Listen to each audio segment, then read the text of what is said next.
Maikling paliwanag lang po ito para dito sa batong lagpasan. Ito po ang ginawa natin.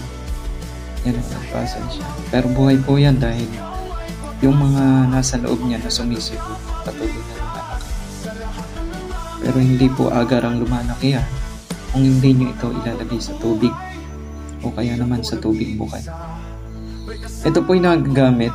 Marami nagtatanong kung saan nga ba gamit ang batong lagpasan. Lahat po ay kaya nyong mapuntahan, mapasok. At ito ang inyong gamit. May mga himala na kaya nyong buksan ang mga nakalak na pinto. Yan po ang kanyang mga tinataglay. At isa pa, maaari kayong makaligtas sa mga aksidente.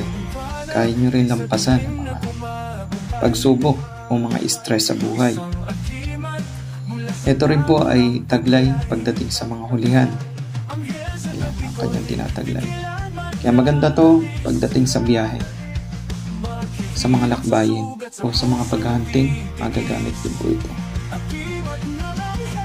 Pero pinakamainam kung ikaw ay pumupunta sa mga malalayong trabaho tulad ng pag-ibang bansa. Ito po ang tinataglay ng batong lagpasan.